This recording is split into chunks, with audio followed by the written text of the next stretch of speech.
Hello, Cooperative Credit Association members. I hope everyone's having a great summer. We've certainly had a busy summer here at the association.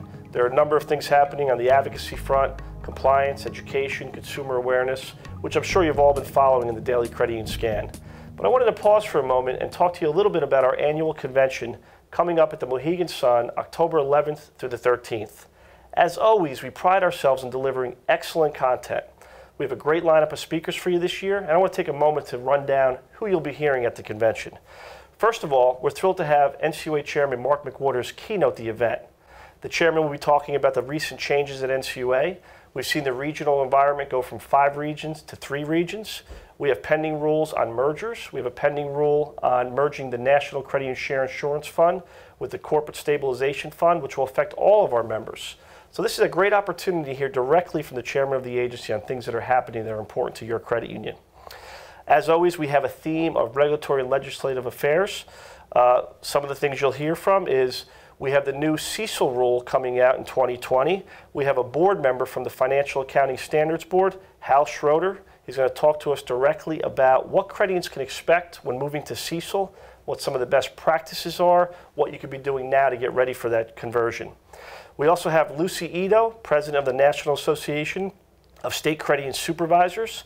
Lucy's organization monitors all the state regulatory and legislative changes in the country. She's going to give us an update on some of the developments we're seeing in other states. Moving on to other areas, we're thrilled to have Emily Hollis from ALM First. Emily's going to talk about hedging your mortgage portfolio. There was concern from the regulators for a while about having too many long-term assets on the books. Emily's going to talk a little bit about ways that you could hedge that potential risk. We have Mary Dunn, an old friend of the system who does great work on the regulatory front. She's going to give us some perspective on federal regulatory changes, CFPB, NCUA, etc. We're also thrilled to have Mark Sievewright. Mark Sievewright, the former executive for Fiserv's, going to talk about fintech and how credit unions can be prepared for changes with fintech. Who should credit unions partner with? What are the opportunities for growth where we merge financial services with technology? Other speakers, we are going to have Doug Fecker, the CEO of Right Pat Credit Union from Ohio. Mr. Fecker has an excellent presentation on what it means to be a credit union today to show your difference, your value proposition to the members. We're in a commodity business. We're offering financial services. But what can credit unions do different socially to make themselves stand apart from other financial providers? Thrilled also to have Kevin Powers from Boston College. Boston College happens to be one of the few universities in the country that has a master's program in cybersecurity. He actually heads up that program. Cybersecurity is a big focus of the regulators. He's going to talk to us about what are some of the big concerns, threats that credit unions should be aware of.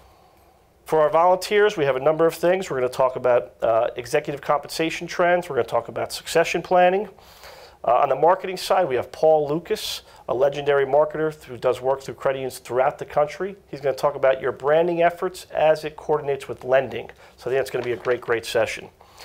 We're also going to have for our small credit unions, we have Dominic Carrillo from the NCUA Office of Small Credit Union Initiatives. The NCUA, to their credit, have been doing a lot of things to help small credit unions. They have a lot of resources available. Dominic's going to talk about what some of those latest resources are and some changes that we may see from the agency in the world of small credit unions. We also have on the global front, Michael Edwards, the General Counsel for the World Council of Credit Unions. He's going to give us a global perspective of things happening in the credit union environment beyond the United States. Membership growth, always one of our core initiatives for credit unions. How do we get more members? That's why we're promoting better values, better banking. We have a great speaker, Meredith Olmstead, who's going to talk about getting all of your team members to help in the membership growth. So as you can see, we have a packed lineup. One of the changes also we're going to have this year, we're moving away from the traditional banquet. You're now going to have much more of a relaxed atmosphere built around networking. So when we open the doors, we're going to have food throughout the corners of the room, open bars, entertainment. It's really going to be designed about helping people network and get together rather than the traditional banquet. So I think that's going to be a great improvement from last year. I also urge credit unions to use this event as an opportunity to educate your young professionals. We will have a young professional segment for this event. They get special pricing. We need to start our next generation of credit union leaders being educated, ready to take on the task of leading credit unions.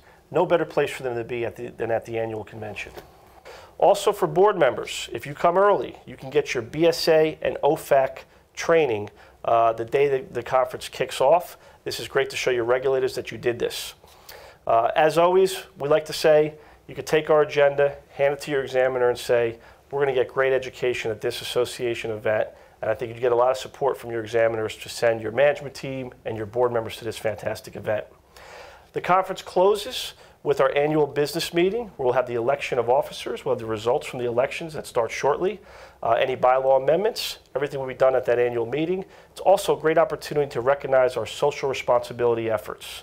We'll look at Make-A-Wish in New Hampshire, Special Olympics Rhode Island, Coalition for the Homeless in Massachusetts, and in Delaware, Children's Miracle Network. That's always a very, very special time. You'll hear directly from our board of directors, your elected officials from each of our states about initiatives that the association has accomplished throughout the year. So I just want to stress this is going to be an excellent, excellent event. We're looking forward to your participation.